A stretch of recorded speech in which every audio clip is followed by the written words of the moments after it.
you want me to record as well, or are you all okay? We're okay. Oh, well, you're going to record, I'll record. If we all record, then, what's the worst that can happen? Everything explodes. Everything we all die. explodes. The universe flies out of existence. Ah! Yeah, I was thinking more like the screen shatters and explodes towards our throats, and we get a load of glass in our throat. Transmission is go. Underbase is live.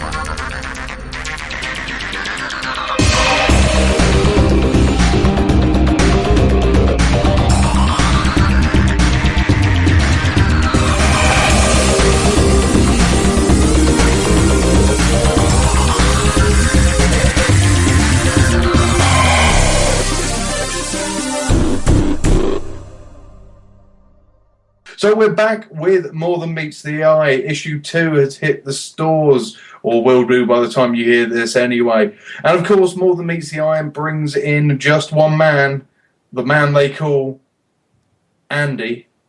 Hello, Matt. Andy, who is now solely in charge of the Moonbase 2 podcast. Yeah, I'm the big kahuna. This is like having, I don't know, the Queen on board, you know. Oh my god! Wow. Okay, that's quite an honor. I think it's a shame you compared me to a lady, but whatever. I guess. At least I didn't say like a queen. Well, that's I suppose there are some benefits to that. I'd like to think I'm more of the guy who assassinated the guy at the top, and everybody knows it, but no one says anything about it. And they walk around like they're on eggshells because they don't want to piss you off. Yeah, pretty much. Because they don't want the same thing happening to them.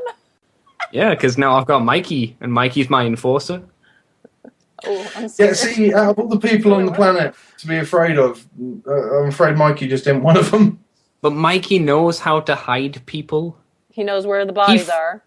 Well, yeah, because he spent so long finding dead things, he knows now how to hide them correctly so others won't. You know? Wow. See, you say that, but I just don't buy it, I'm afraid. Well, that'll be your downfall, I'm afraid, Matt. You're probably right. I'll be watching, I'll have one eye open watching for Jai, and then, Oh, man. Jai's always around, hanging on the ceilings. He's like my stealth assassin ninja. Your bearded stealth ninja. Exactly. Like the lights flicker, and then he's just dropped down from the ceiling behind you. The lights flicker again, and you're gone. So. Wow. Yeah. So. I'm glad that we're in the basement. We've started this well then. Yes, I would say so. Yeah. More Than Meets the Eye, issue 2, written by James Roberts, art by Alex Milne, colours by Josh Burcham, letters by Sean Lee, and edited by John Barber. And the story so far: the war between the Autobots and Decepticons is over. Now Rodimus leads the starship Lost Light in search of the legendary Knights of Cybertron. Believing the Knights hold the key to restoring Cybertronian culture, the crew leaves Cybertron, and they immediately find themselves in peril. An accidental quantum jump teleports the ship halfway across the galaxy, and a hull breach blows 40 bots toward the planetoid below. Why, whenever I read that bit, all I can think is... What tune is that? Quantum Leap. I thought it was, but I wasn't sure. I was like, that's not Quantum Leap, is it? Yeah, it's just bad. It's sung very badly. So, covers have come down to a more reasonable 2 and a retailer incentive. Mm-hmm. Cover A, Mr. Milne, colours by Mr. Perez. Cover B, Mr. Roach, colours by Mr. Burcham. Retailer incentive, no colours. It's the first one without any colours on. Mm-hmm. I don't kind of get the point of doing retailer incentive covers like that. Yeah, I don't either. It's not like you're getting less, but you're paying more. Doesn't really make sense to me. I'm sure there's a marketing thing behind it, but I'd rather have it foil embossed and holographic and... Yeah, some people would say that's cheap and tacky, but I say that's pretty damn awesome. Yeah, really thick cover, Yes, totally. You're paying an extra couple of quid to get that. Yeah. You want it to have a real quality, but, cheap, tacky, whatever. It's, It's badass, I say. Giant freaking shiny robots. Let's get some gold on there. Yeah. Bling is good. It They're should come with metallic. teabag stickers or something. What happened to the stickers that were supposed to come with Infestation? I saw a couple people that got them as patches. Oh, okay. Sorry, that completely slipped my mind. Random. Yeah, that just suddenly come to me. You're supposed to be getting tattoos or something, weren't we? Yeah, I went on eBay and I saw some people were selling it and they had the patches and I thought, I really wouldn't mind getting an Autobot patch. That'd be kind of cool if they did that with More Than Meets the Eye. Yeah, you saying you temporary tattoo yourself up, Aimee? No. It's a patch, not a tattoo. Oh, it's just a. Like, I was hoping it was like temporary put it on tattoos your for jacket. kids. Okay. You could attach it to your jacket, sew it on there, and be like, "Oh, look at me! I've got this patch! Woohoo!" Yeah, that would have been kind of neat. Yeah. Yeah, just something a little bit different. Yeah. Anyway, so IDW marketing department, give us free stickers and patches on our comics, yo. Yeah. It's not just that the comics are good. We're okay with that. No, we want free stuff now. You got to step up your game each time, don't you? Yeah, each issue. Yeah. By issue 12, get a free car with your comic. It's about time. Probably paid enough over the years. How depressing a thought is that? You've probably paid enough in fees on your comics that you could have bought a car. Or even better, like get one of those clings that you can put on your like digital device.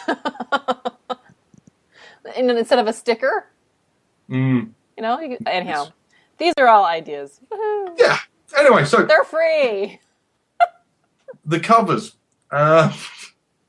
Andy, A, B, or RI? I kind of like A. Sorry, B. B's pretty good. Yeah, I'm kind of with you on that as well. B's kind of kick-ass. Yeah. And it's actually, I'd argue, more representative of the art inside. Yes, I would agree with that. Aimee? I like them all. Fair dues. I would be satisfied if I get either one of the A or B. I really want mine colored, so yeah. The strange thing is, though, as I've just said there, it's more representative of the art on the inside, and Mr. Milne has stepped in. Obviously, Nick has departed from the comic for the time being, and Alex has come in to take over, basically. Yeah.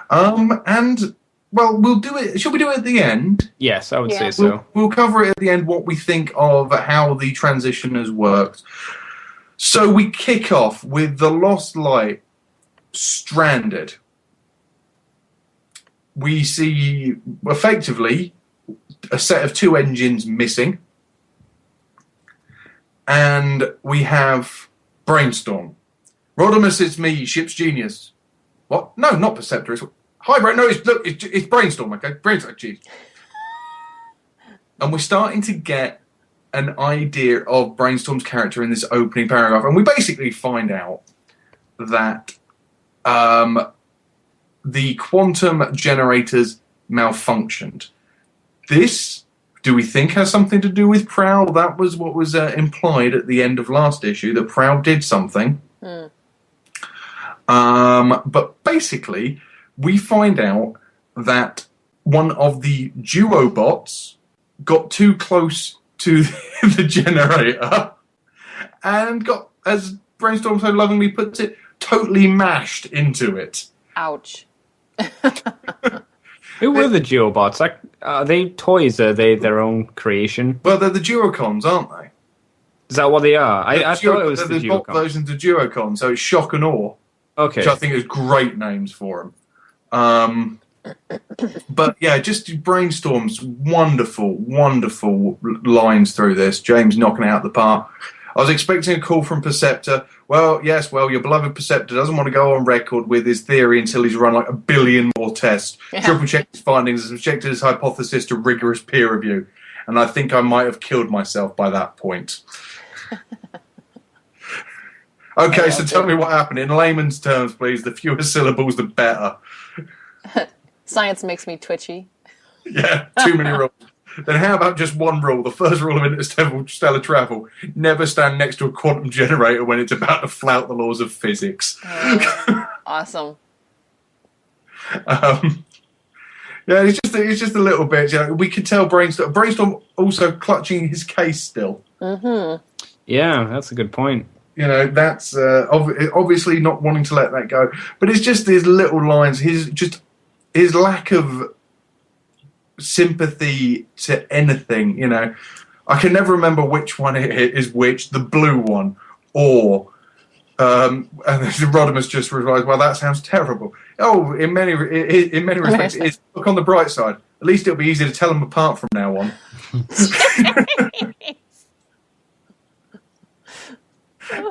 did you just make a joke? Yeah. Yeah, and basically, it's just we get a really good insight into Brainstorm. He's got a very dark and sick sense. He's Andy. He's a genius. Yeah. He's supposed to have dark sense of humor, right? Oh man, Matt, are you implying that I'm a genius? I was only taking it down the dark sense of humor route, I'm afraid. Yeah, I thought that was a bit too much for you. And basically, Rodimus points out that Magnus is with them, but busy, so he maybe shouldn't be joking around the way he is. But Chrome Dome's coming through on the other line, and they're pulling a body from a lake. And we go over, and it's Cyclonus. Mm-hmm. Chrome Dome, Rewind, and what I'm guessing is Hoist? I guess. But he looks very Springer in colour. Yeah, I originally thought it probably was Springer, but then I thought, probably not. Otherwise, he would have been shown at this point, I'm sure. Yeah, he's a fair... And, you know, his fate we haven't worked out yet. Yeah. He still has no face. Yeah, he still has no face, according to this, and Cup's dead. So... as we pull out from the shot of Cyclonus being winched out of the lake, a ship teleports onto the planet, or into the space over the planet. And we find a new character. Skids. Yeah. Out cold. Sorry. On this ship. Doesn't know who he is, where he is, what he's doing. It feels like I'm running away. Actually, it feels like I've escaped. Maybe I'm just being paranoid. Well, he's got a gun in one hand and looks like some sort of thing, a blowtorch in the other. I mean, hey, yeah, man. You wake up with those two things in there, and of course, he might be paranoid, and there's a little thing behind him on the wall. Scrawled into the wall. You haven't escaped. They're all around you. Mm-hmm. And if we see in the panel proves that he's wearing an inhibitor claw. Mm-hmm. Mm-hmm. And basically, the mode lock that he spots switches off. The shuttle starts to transform. He works out his name is Skids. He's trapped inside a shape-shifting shuttle. It feels like I'm wearing an inhibitor claw and I'm running away from something. Good, now the basics are covered, I can focus on not dying. At which point, he punches through the mode lock and jumps out the ship after setting on a collision course for the planet below. He's a pretty intense dude, man. Yeah, pretty intense, that's one way to put it. He vaults down, lands perfectly. Because he's awesome. Maybe I was overreacting. Maybe I do that. Maybe that's the kind of crazy but lovable person I am. Maybe the shuttle was turning into something really useful, like a repair bay or an energon refinery. Or massive bots with swords. Saying 1984. 1984.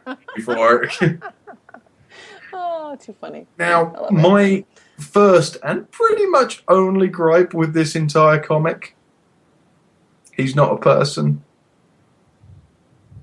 And ever since Chris pointed out that James does have a tendency to write them very human,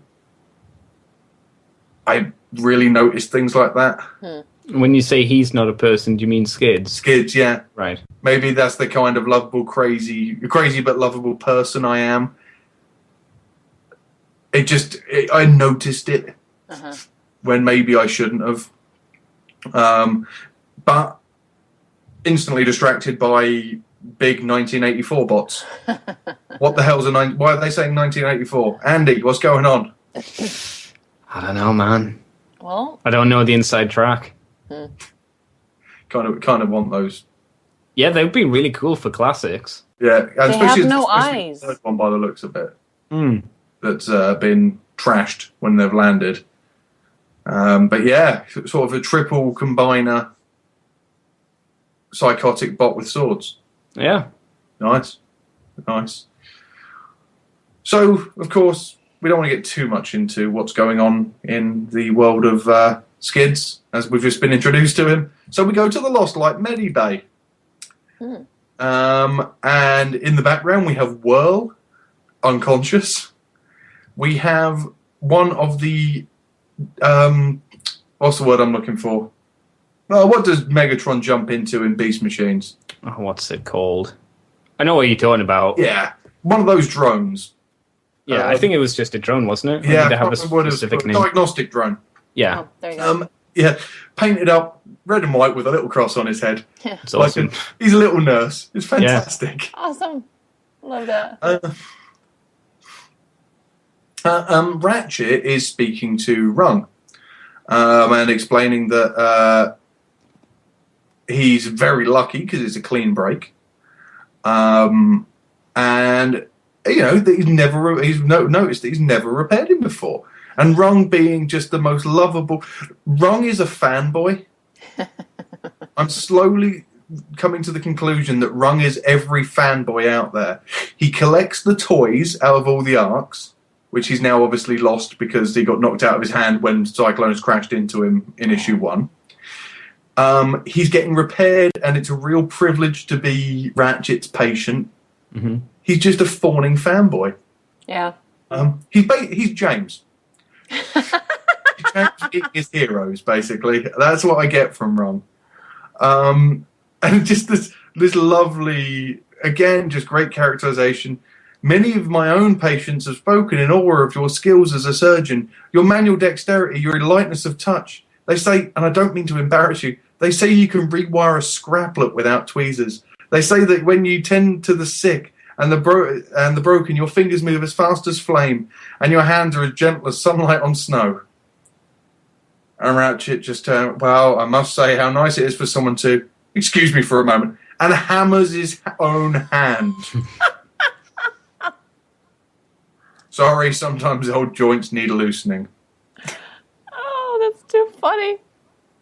It's like you've got these awesome surgical hands. He's like clang, clang, clang. Oh, jeez, it's just freaking hilarious. At which point, Rung's like, "Yeah, I'm gonna go over there now." It's like, are you sure you really want this guy working on you?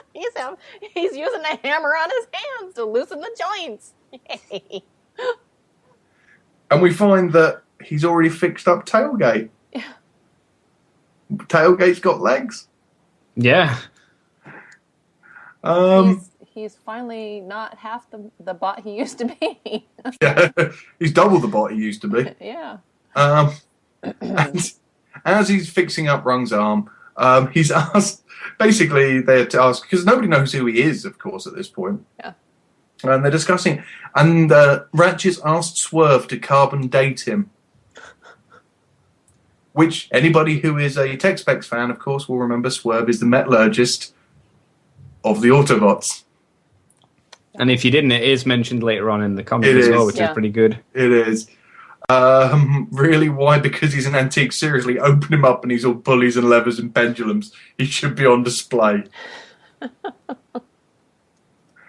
And Drift appears in a hologram. New Drift. Yep. Positive Drift. Happy Drift. Chipper. He is. He's just such a dick. We found all but 2 of the missing Autobots. We're bringing everyone in for repairs while we continue to search for Polaris and Hyperion. I want the Medibay buzzing with positive energy so our fallen comrades are guaranteed a speedy recovery. Drift out. He's enjoying that entirely too much. I want the Medibay buzzing with positive energy. Idiot. And we get this first sense that Ratchet doesn't like Drift. Basically, ever since his brush with death, he's been determined to embrace the transcendental. It just makes me want to punch him. How do you get to be third in command anyway? I mean, apart from Rodimus telling Rodimus exactly what he wants to hear all the time. Awesome. Oh. So in this bit, we've got a build-up of characters, we've got a build-up of relationships, we've got a build-up of reasoning behind things. yeah, it's just getting there nicely. It's getting there. How do you find Ratchet, Andy? Considering you're the man that sort of was a champion for him back in the Asian series. Yeah, he's aged a lot, I would say, since that time. Because back then he was I wouldn't say happy-go-lucky, but he was a much more pleasant guy. This seems to be a much more I don't want to say animated inspired, but that old man kind of, I'm angry at people who are happy and chipper, so I'm going to be angry as well. Or rather, I'm going to be angry because I'm old and I don't like young people. So I like this new darker Ratchet, and we did have I think we had kind of a sense of this when he first appeared in this series, and he was kind of depressed because he was getting all old and he wanted to leave because he was just kind of fed up with everything. I have a feeling that's kind of continuing on. He's just found something else to be fed up with, and it happens to be Drift, who seems to be fairly happy. Yes, Aimee, Yes. Drift was a creation that came in around the time you did into Transformers. Yeah. How do you find New Drift? Incredibly chipper. It needs to be put through a chipper. There's that too. I was like, it makes sense because, like, at the end of Chaos, he had pretty much, run himself through. So it makes complete sense that, they didn't have to tell much backstory of that to be able for you to get, he's had a kind of a, in light of his near-death experience, now he's incredibly chipper. It makes complete total sense. Oh gosh. But yeah, I mean, I want to see how they're going to do with that, but I'm loving it so far. So I like what's going on between Drift and Ratchet. It's great. It's a good start to this relationship. Yeah. We're in issue 2, and we've got a good start to some relationships building across the ship and some characters coming out, and then quite possibly our favourite character from issue 1, who has quite quickly become my favourite character, full stop. Swerve pipes in. And as he's interjecting and getting in the way and distracting Ratchet, Ratchet finishes his repair on Rung, and they start to move over to Whirl. Would I be betraying my profession if I said I was hoping for a series of distractions that would prevent me from fixing him for another, 500 years? At which point, Whirl comes back to the world of the living and grabs Rung round the throat. It's me, Rung, your psychiatrist. Why are you doing this? It's your eyebrows. He's jealous of your capacity for self-expression. Oh, Swerve is awesome. I love him. I think there needs to be a Swerve in the background of every scene. Exactly. It's just there's a sense of sitcom when Swerve's in it. It's just really would Rung have the time to say that's not helping Swerve when he's being choked to death? Yeah. Or about to lose his head.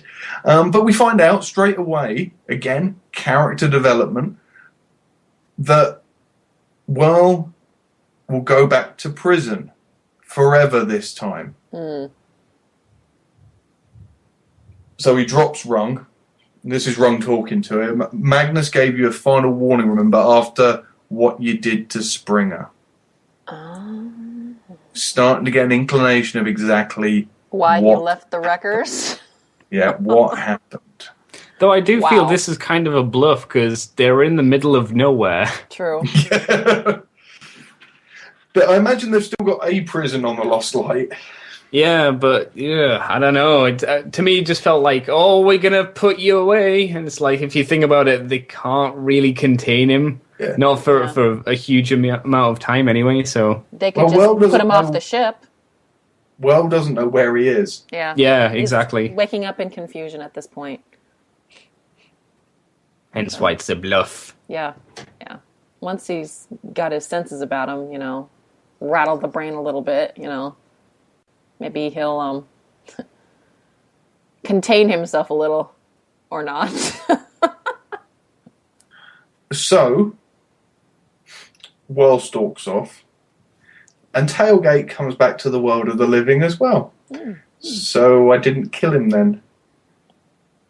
Oh, nut job. Nah, but don't worry, we won't hold it against you.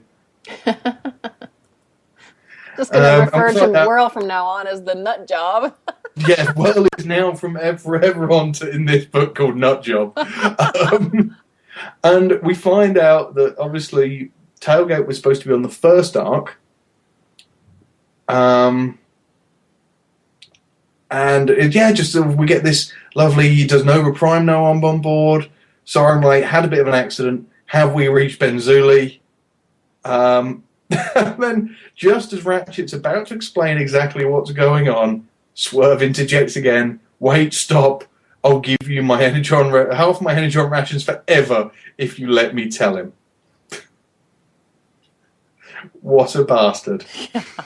Well, there's two things I had to point out here. One, I love Ratchet's expression. He's like, Nova Prime? Like, oh my gosh, you haven't been around for that long.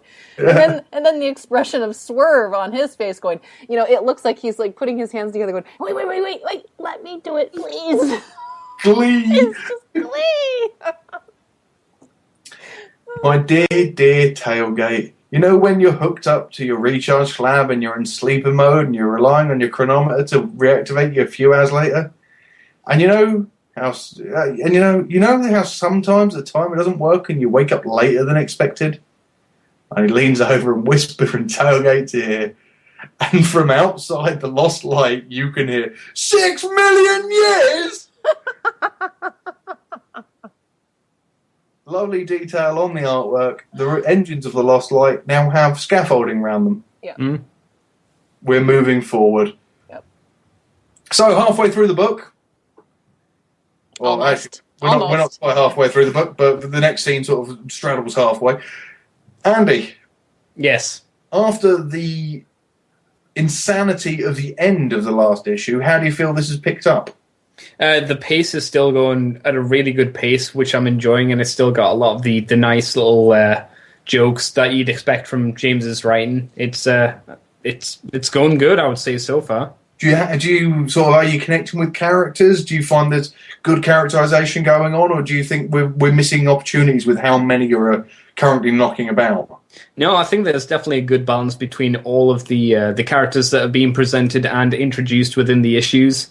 The only thing that isn't explained, and it's deliberate, is the ship robots, which we're moving on to now, I'm guessing. But obviously, I'm sure that's going to be explained in later issues, what they're all about. So it's not really a complaint. It's just more of I wonder what that's going to happen in the future with these guys, or what their story is. Aimee, you being a writer, Mm-hmm. we knew about Skids at the end of issue 1. When the message travels through time back to over Cybertron. Yeah.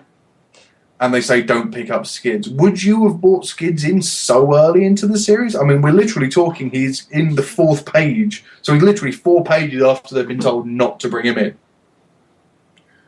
I'm fine with actually how they do it, because, I mean, it is a little bit of foreshadowing. It happens quite quickly, but, it's payoff. I mean, we don't have to wait very long till we finally find some of the stuff that's going to happen. And I'm like, there's nothing wrong with having that type of payoff happen so fast. I mean, this is the 2nd issue, and, the pace is moving quickly. But I'm like, I'm all right with actually having payoff this fast, because, like, that will keep me reading, because I'm like, oh, okay, we're shaking it up a little bit. It's maybe...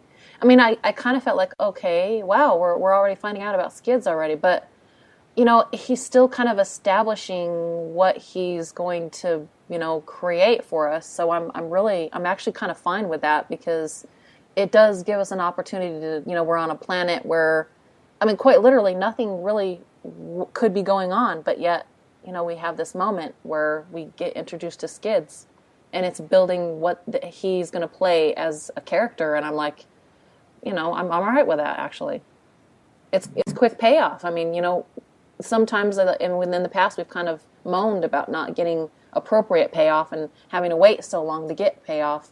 Here we are, issue 2, and I feel like I've gotten a payoff by seeing, wow, Skids already, and he's kind of fun. I like that, So.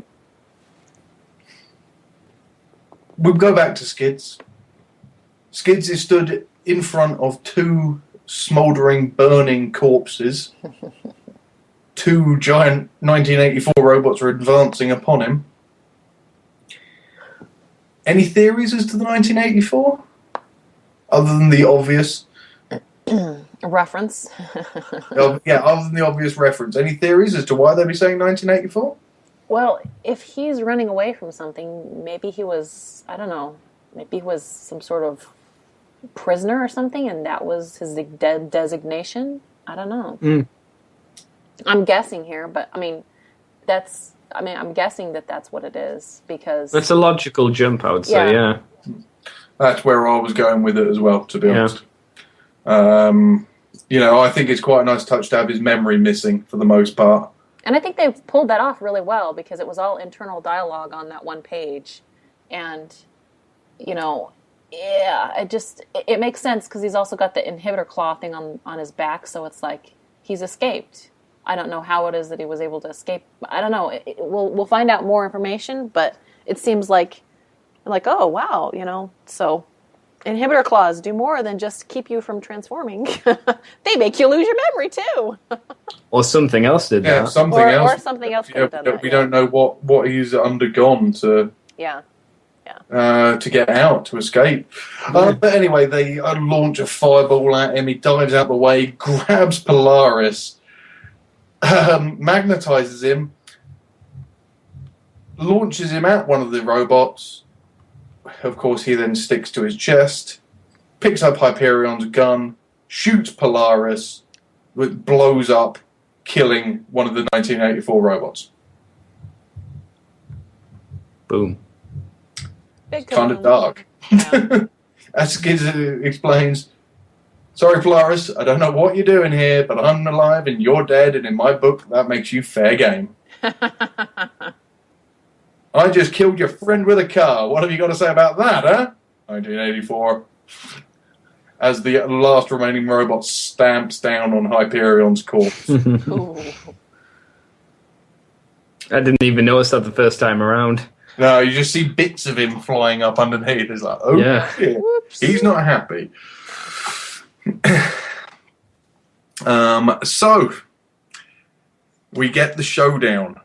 We get the moment that we were questioning since issue 1, Cyclonus and Rodimus. Cyclonus missing a horn. Cyclonus basically attached to the hull, hope for the best.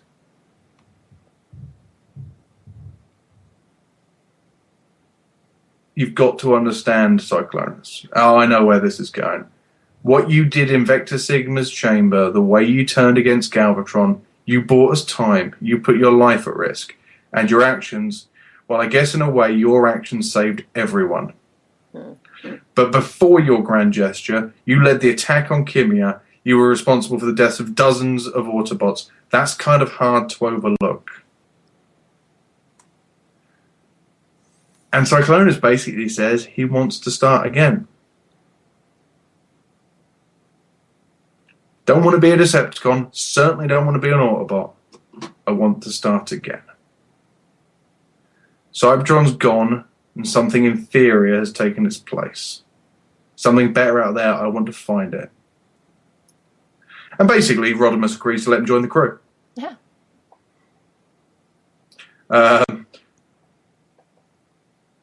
And we find out quite quickly that he wasn't going to let him join it until that little speech, which was quite nice. That Rodimus isn't as pig-headed, as impetuous as he has been in the past.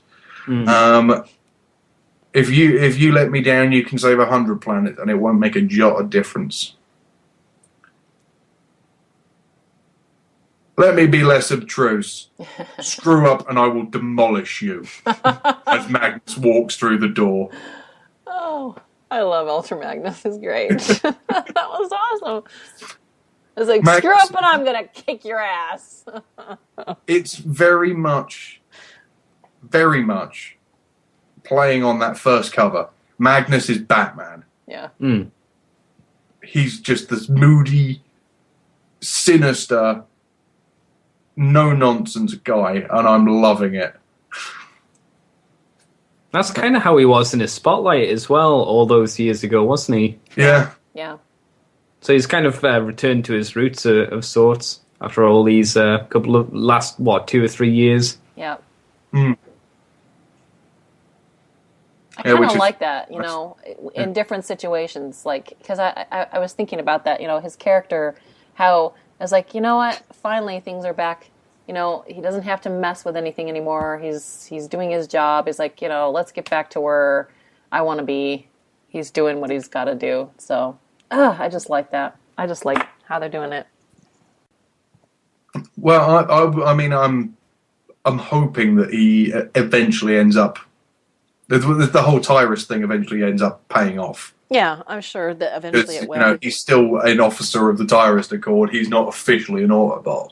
Or he is an Autobot, but he's a Tyrus officer first and foremost. I don't know what the gist is, but I mean, all that's got so confused over the last couple of years that it'd be nice to actually get that settled one way or another. Yeah, yeah. Anyway, so Magnus comes in with Whirl, who we found skulking in a corridor. And Rodimus basically says, you two make up, shake hands. And well, I don't know, it's kind of a half-assed apology. Yeah. Well, of course it would have to be. Absolutely a half-assed. Things got a little heated back on Cybertron, didn't they? I can't remember who started it, but I'm the forgiving type. So let's just say we were both in the wrong and move on. What do you say? And Cyclonus silently approaches him, hugs him, and whispers in his ear. Yeah. Catches Whirl completely off guard because he's like, whoa, I did not expect a hug.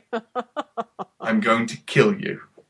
Not today, maybe not for a while, but I will kill you. Don't think you'll see it coming.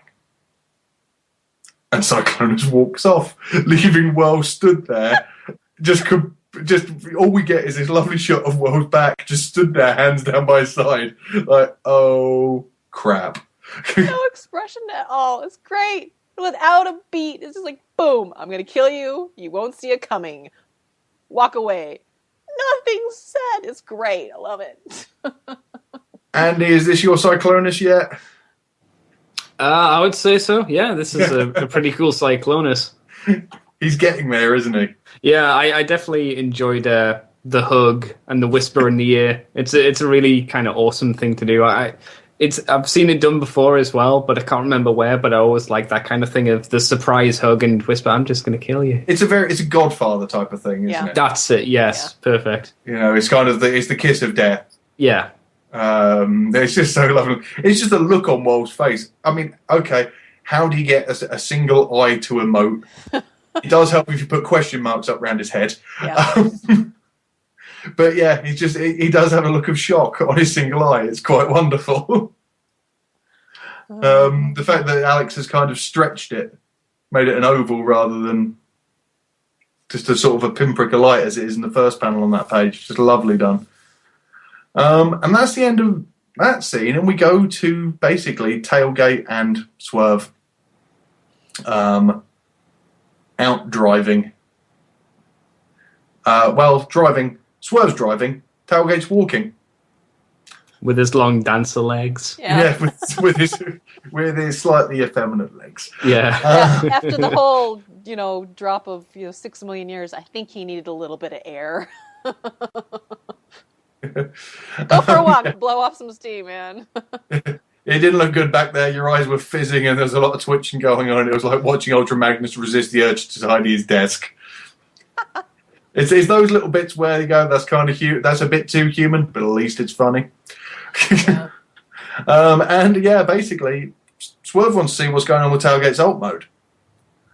But he can't because, Doc said he's barely moved for 6 million years. Full conversion is going to hurt like hell.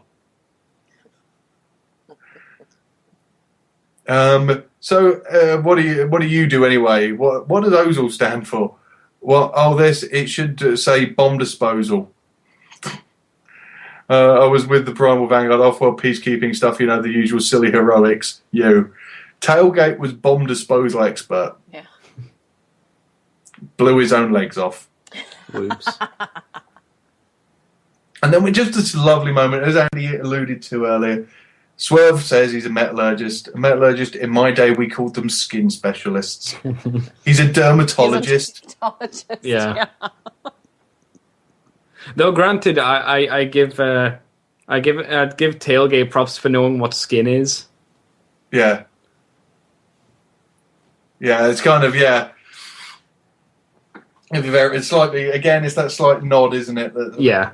Yeah. But it just works. There's some that don't feel out of place, and that was one of them.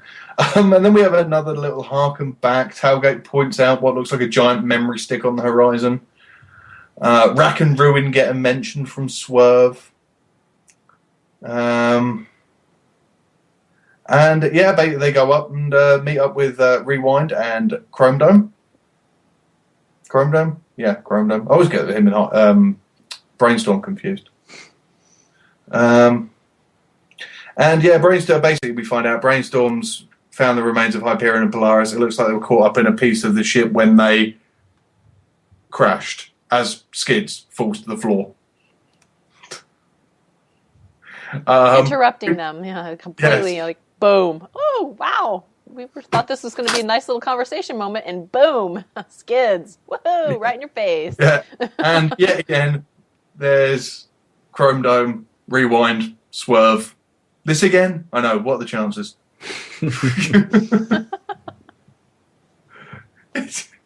And then basically, yeah, we have this thing of, Skids, right? What are you doing here? We all thought you would just take off the damn claw. Okay, so takes the claw off, and Skids just suddenly appears with more weaponry than most battleships probably have, as he's now able to transform. Cannons up over the shoulders, missile pods exposed, loads of guns out the arms, very based on his G1 toy in the designs. It's lovely. At which point he just takes this bot apart. Yep. With every punch, I feel more of my memories returning. The recent past remains blank, but I can remember the essentials. Batch number, technical specifications, function, and it appears I even have a motto, although not a very good one.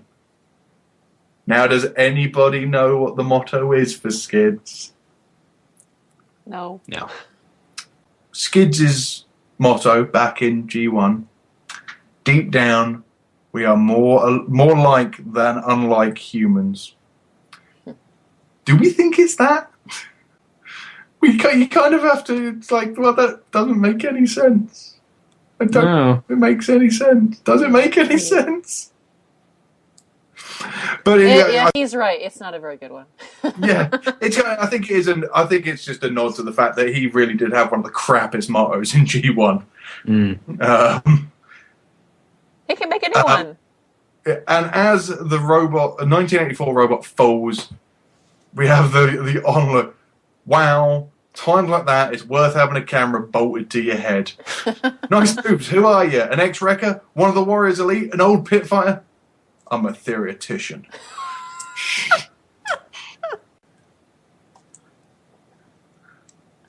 I love it. That's great.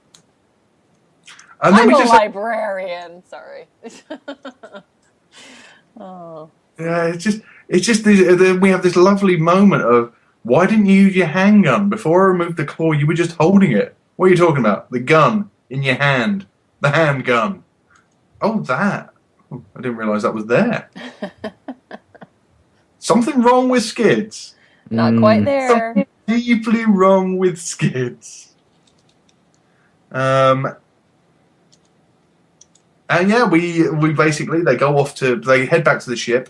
Tailgate has a closer look at the bot as it's finally dying, 1984. And we head back as the Lost Light takes off.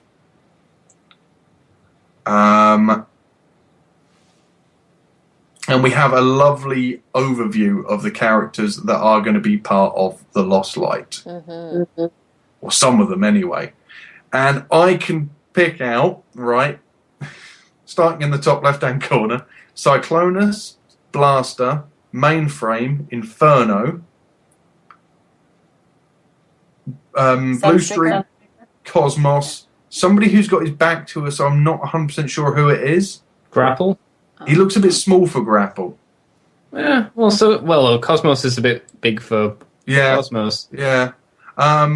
Ratchet, Gears, Sunstreaker, Hound, Huffer, Brawn, Hoist, Powerglide, and then we start to get a bit smaller. Chrome Dome, Rewind, Tailgate, Swerve, Rung, Skids. I'm guessing that's Perceptor underneath Rodimus's fin. Yeah, that would make sense. Yeah. And I don't know who the other one is because it looks a bit like Jaxus. Yeah, could it be? Oh no, because he died in Wreckers. I was going to say the dude who was the action master in Wreckers who killed. Kickoff, yeah. Yeah, it might be Kickoff. No, I don't know who that is. We shall have to ask Mr. Milne who that one is. But there will be ones that aren't, of course, Autobots, recognisable characters. Yes. So, yeah, and then on the top level we have Trailbreaker, Drift, Rodimus, and Magnus. Everyone functional is here except Red Alert and Shock. I sent Red Alert to investigate reports of noises on the lower decks. Shock must be with him. And Rodimus has his first crisis of leadership. What do I tell them? Magnus just stoically, the truth. We've lost contact with Cybertron. We can't find ourselves on the map. Or is dead. I put her in a Polaris are dead, but Cyclonus is happy, so that's okay. See, this is why you're not a public speaker. And then we get more of overly positive Drift. Yes, I think Mr. we should Chipper! accentuate positive.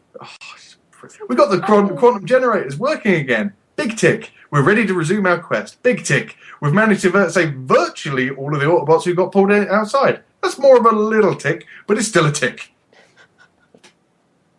I think I'll go with a mixture of depressingly gloomy and offensively upbeat. Thanks, guys. Pretty much sums them up, doesn't it? Yeah. And then we just have this lovely bit where Swerve just is badgering Tailgate to transform. And we just have to, over the course of the next, 3 pages, we have the slowest transformation ever Yeah. in the background. Poor Tailgate. Like, I want to know what she turned into. Come on, it'll be fun. And while he's doing it, Swerve's picking on Skids, just trying to play with it. I've been thinking, Swerve and Skids, yeah? Okay then, Skids and Swerve. The mouth is moving, but the words, they make no sense. I'm saying we should team up. Do you want to team up? Because we definitely should. Listen, Swerve, I was going to be thought this was going to be a quick trip, but the guy over there with the eyebrows says we're on some sort of quest. We've got to find the 12 fragments of the primal key, unlock the Infinity Gate, travel sideways in time, defeat the agents of chaos, and restore order to the multiverse. Nah, I'm just messing with you. We're actually looking for the Knights of Cybertron, a mythical group of supremely powerful do-gooders who left our homeworld 10 million years ago to civilize the galaxy, leaving a trail of breadcrumbs in the form of a star magnet hidden inside a dead matrix. Yeah, I kind of like the first one better. And Rodimus makes his speech. Today was not a good day. Thanks to accidents beyond our control, 3 of our friends are no longer with us. Is it better or worse? They died during peacetime? I do not know, but I do know that I'll miss them, and they would want us to press on. In the meantime, does anyone have any pressing questions? Does anyone have anything important to ask that's absolutely cannot wait? I do, yeah. What are we going to call ourselves? From Whirl, of all people. When I was in the Wreckers, we called ourselves the Wreckers. It was a good name. I look around me and I'm embarrassed. I've never seen such a sorry bunch of has-beens and hanger-ons. Hell, I don't even know who half of you are. So yeah, we need a decent name if nothing else. And we just cut to a beautiful panel of Swerve.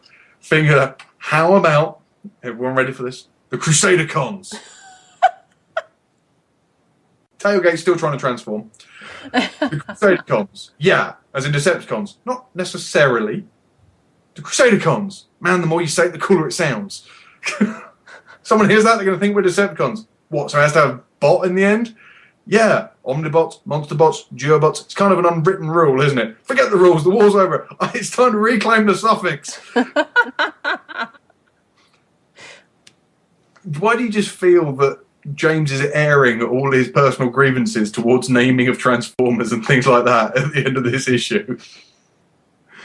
And yes, Red Alert phones in while all this is going on. Drift hands the communicator over to Rodimus. Slow down, I can't make out what you're saying. It's not your fault. It's not my fault this happened. I mean, I assumed this was a standard neutral ship. I didn't check all the rooms before we bought it. I didn't think... And Red Alert's obviously very panicked. Mm-hmm. This is what I sound like when I'm losing patience, Red. What precisely is the matter? I don't know how, but I think there's a Spark Eater on board. And we have Shock and or whatever, whichever one he is, with his chest ripped open, laying in a pool of his own energon, claw marks all the way down the walls, and Red Alert over him looking exceptionally worried. Yep. Almost kind of looks like, Aliens, where the alien comes out of your chest, Yeah. It's that morbid looking. It's like, oh my gosh. Yeah. So, Aimee, Spark Eater. Yeah. Spark Eater. Gosh. Whoa. Spark Eater. If it is exactly what it sounds like, holy crap.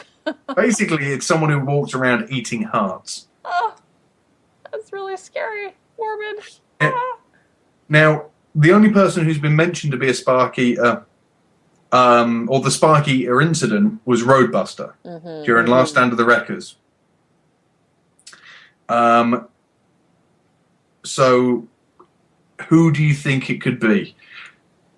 A person? I don't know. But he's saying it's like he didn't check all the rooms before they bought the ship. So I'm like, is this like an infestation, like scraplets, or I don't know. We need to remember, Prowl put something on board. True. I don't know. There's enough here that makes you want to go, okay, whoa, okay. Andy? What do I think it is? Yeah.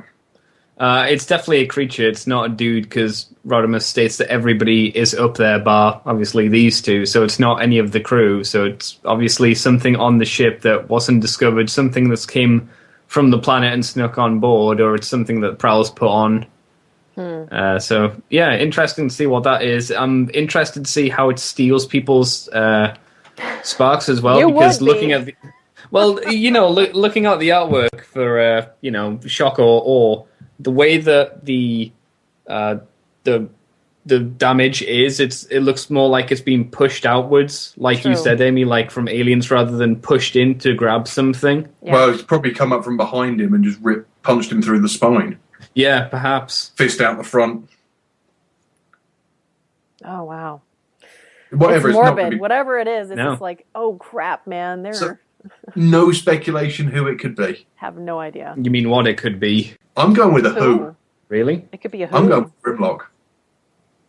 You think Grimlock's going around eating people's sparks? I reckon they've somehow caught Grimlock, who we know is raging across the galaxy as a psychopath somewhere after Overlord sent him nuts. Prowl has got him and just put him on board. That would be interesting. That would be interesting, most definitely. Because we don't know where the big G is. True. And if they've got to take down someone like Grimlock, that could be fairly impressively painful. But, speculation aside, I imagine we'll find out in the next issue, because as we know from the cover, it's Trailbreaker, Red Alert, and Magnus going into the dark depths. And we see sort of wires coming through and sort of spiky, taily things and stuff. I love that cover. It's a great cover. It's a great cover. So yeah, we should find out possibly in the next issue. It's ancient, it's deadly, and it shouldn't technically exist. So maybe it isn't. Maybe it isn't a known character. But the group shot, or the group bit. Obviously, we've had the quite drawn out fight. We get more of Skids, Brainstorm, Rewind, Swerve, and Tailgate. But do you? I mean, Andy, this is the first time the pace stops. They are all gathered round, and it is just a flat, nobody moving, and conversation suddenly becomes very speech bubble heavy in panels. How do you feel it ended? I think it ended good because it ended on a mystery. I don't think I would say the pace stopped because it made sense from a story aspect, for the leader to rally his troops together in the face of adversity. So I was fine with it. It didn't affect me, and like I said, I was happy enough to end it with a nice little, ooh, okay, what's going to happen next issue, which it did in the previous issue as well, issue 1. I wonder how this is going to continue. If every issue we're going to have what's going to happen next? Because that's what comics should be. It should always be leaving you with, I really want to read the next issue to see what the hell's going to happen. And I think it's done that quite well here as well. Cool. Aimee. Yeah. How do you feel this has been summed up? Obviously, we've got our focal point. This one's been from Skid's point of view, but we've got our focal characters quite clearly picked out through these pages and sort of echoed the characters from issue 1. How do you feel it's finished? Obviously, with the revelation that something dark's hiding in the shadows, but also that we're moving on. We're not hanging around on this planet. I have to say I kind of echo what Andy is saying. I like the fact that toward the it's time to move forward. I mean, what's the next thing that needs to get done would obviously be to continue on the mission. And so it seems like to me, it doesn't really leave me hanging because it gives me exactly what I need to know is that we're going to move forward. And so that's what they do. They continue the characterization of the characters. And, I like the whole idea that we're airing out a little bit of the reclaim the suffix. It's putting a little bit of culture into there as well. I mean, there's definitely the same prejudices are still there, and even if this is just a little peek, I'm sure this is going to be a topic that might pop into conversation later. You never know. I mean, they do have, they have a point. Now that the war is over, I don't really think they need to call themselves anything, but I think it's funny. I think it's hilarious. I love it. I love how they're building there, and what would a group of bots together? What would they do? How would they rally themselves? And everybody has a little. There's a little bit of piece of psychology behind the group of how they're dealing and what they're doing, and it's again back to this whole culture thing. They're giving these guys personality and depth by kind of bringing up issues and things that they have to get over as a culture. And, I like that. I think they're doing good with that. And it just makes sense to me that they're progressing that direction. So I like how they're, like Andy said, there's this mystery. You're wondering, okay, wow, that looks pretty bad. What's going to happen? I mean, because again, I come back to this whole thing. I'm reaching on the bootstraps of Aliens, where you had this, they found, people died and this thing got loose on their ship. Any sci-fi show that you've ever seen that had the creature that got loose on the ship, you're like, oh crap. So I'm like, I like the fact that now we're gearing up for the next issue, which is gonna be kind of scary and or horror and or sci-fi and or, somebody might die. They got to catch a creature that we've never seen before. I'm just like, oh, wow, that's kind of cool. I like that. It's expanding the universe. And that's exactly what I feel that in some respects, many respects, they haven't done that. So I'm kind of glad to see that they're expanding that. So, I mean, yeah, bring it. Bring it. I'm ready to read it. Right, let's do the art discussion then. Yeah. We're all three of us big fans of Nick's work. There's no denying that. And it's obviously got to be discussed, the fact that Alex has come on board on issue 2 of a series, following on from 2 issues basically of Nick, Death of Optimus Prime and issue 1 of More Than Meets the Eye. Of course, Alex we're again big fans of Alex's as well, but Alex was very obvious with his continued style of Don's work on the ongoing series when he took over for him. And, you know, by the end of the ongoing series had arguably exceeded what Don had ever done in it. How do you feel, Aimee, he has taken up the mantle of Nick's very stylized and very obviously Nick artwork? I don't think he was trying to be Nick, if that's what you're asking. I wouldn't say that he's definitely got his own flavor on how things are. The designs seem like they carried across, so he's carried those across really well. I mean, I recognize all of the characters. I know who they are. They look very similar to what was already established last issue, and I'm fine with that. I think that Rodimus looks a little less. He looks a little mature, like he's a little bit more mature in the way that Alex kind of portrays him, rather than the hot rod kind of feel looking character that Nick did. But that's Nick. I mean, because he's, you know, Rodimus is his favorite. It's, you know, his hot rod. So yeah, well, in that regard, I did like that. So in this. yeah, and it's like it's like we've had Nick for like not necessarily one shot, but 2 1-shots basically. And so I don't know. I'm like it's definitely not Nick. It's definitely Alex, but it carried over just fine. I mean, I did not think, oh, who is that again?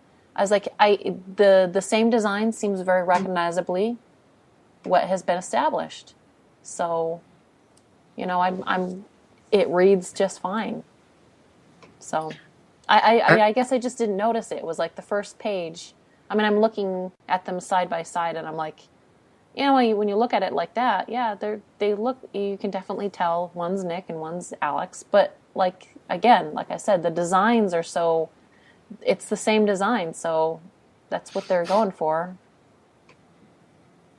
It works for me. Andy, you're a big fan of the Roach Man. Yes. How have you taken to Mr. Milne's follow-on?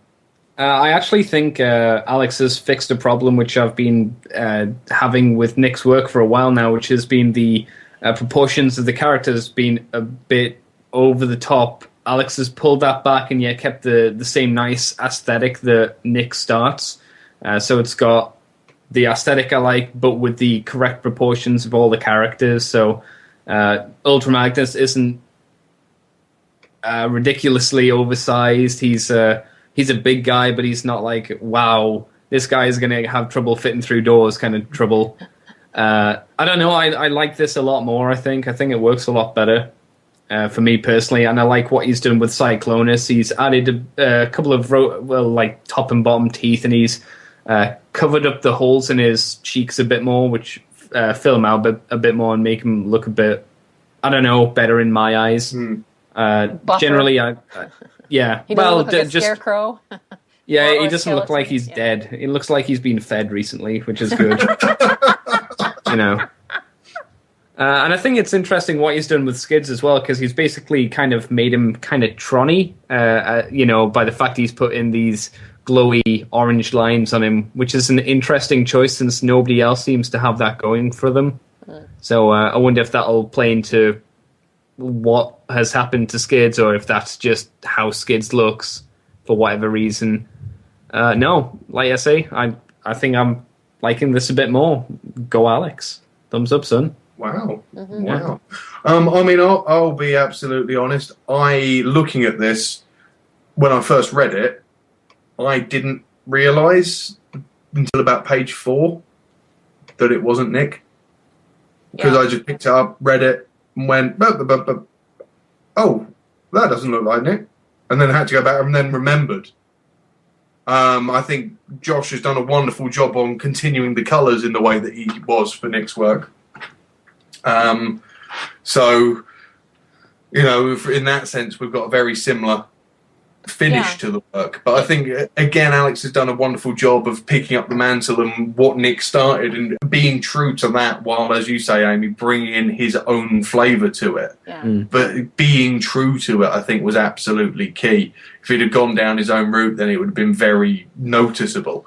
Whereas here, he's definitely more detailed than Nick.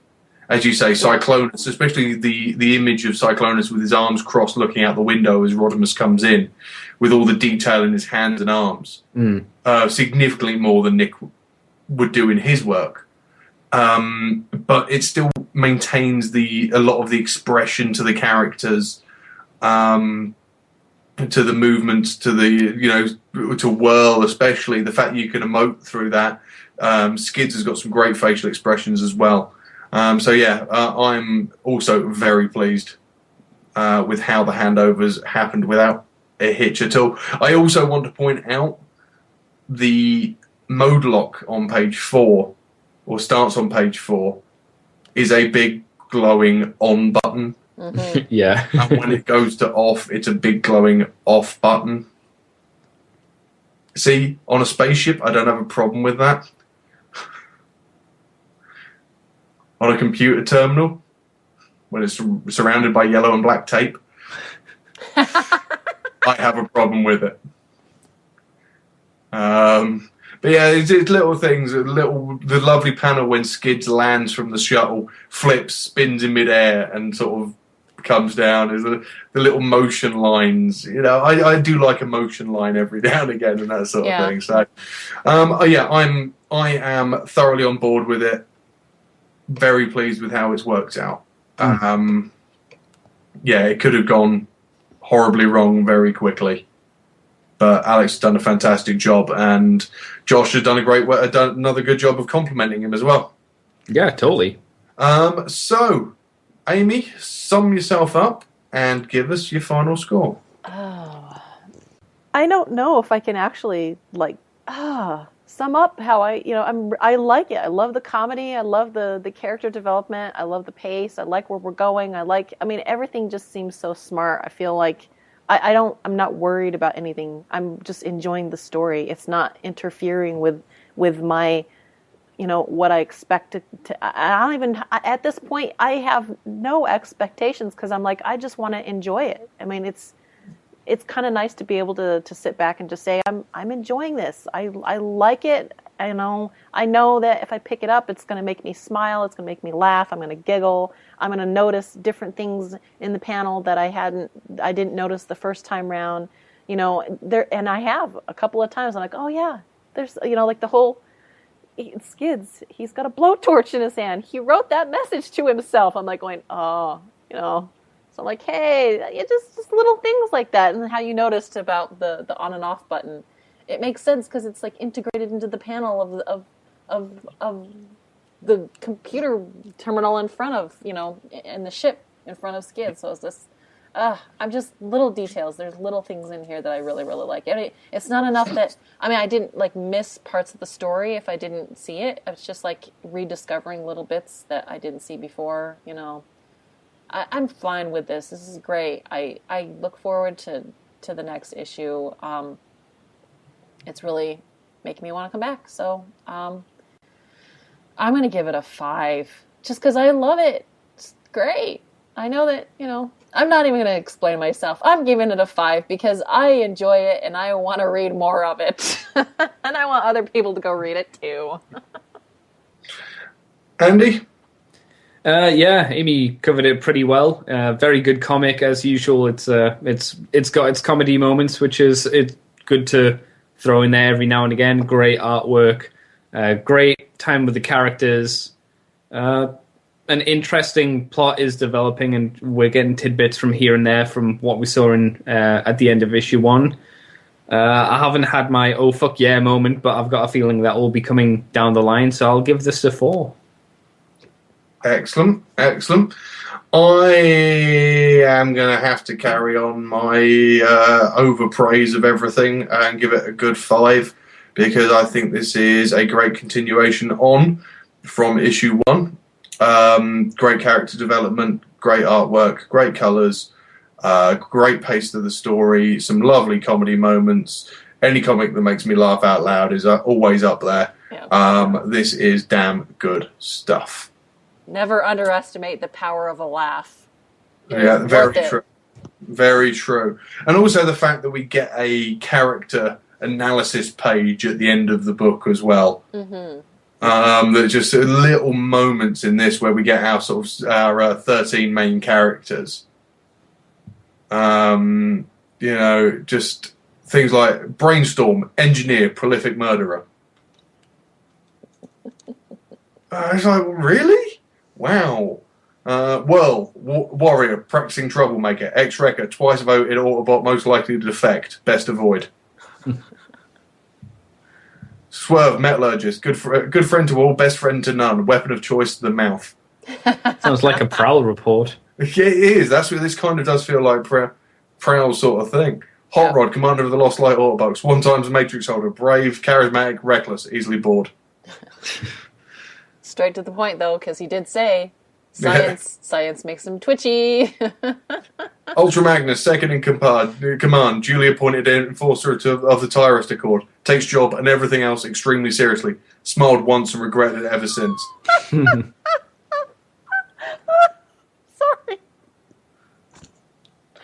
Just superb little moments. Just a great little addition for what will be the letters page, but to have that in there is a lovely little touch. And it's that sort of thing that someone's gone to the extra effort to write that, to do those little bits that somebody, if they're just reading the story, is going to gloss over, not thinking about that page, don't care about it, drop it off. Absolutely brilliant. It's an absolute 5 from me. Keep up the great work to the lads. And that will bring our review of More Than Meets the Eye, issue 2, to a close. Yep. Andy, thank you very much for coming back. No problem at all. Always good to be here. Aimee, thank you very much for being here. Oh, this is a pleasure. And we will see you next week on the Underbase. Bye-bye.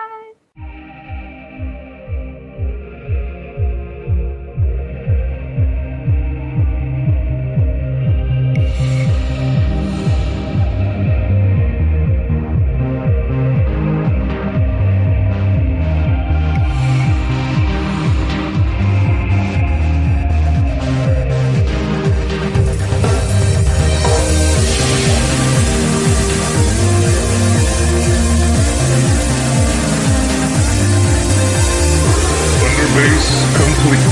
Cease transmission.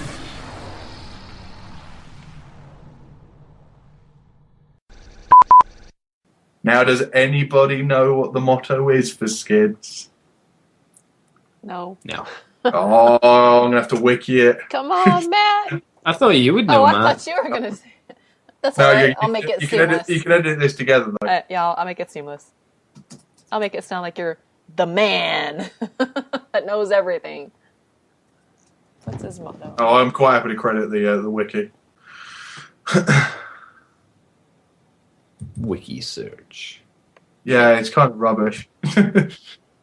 What is it? We are more like than unlike humans. Wow. Yeah. Okay, so shall we... Sure. Yep, continue on. So, yes, it appears I even have a motto, although not a very good one. Believing the Knights hold the key to restoring Cybertron,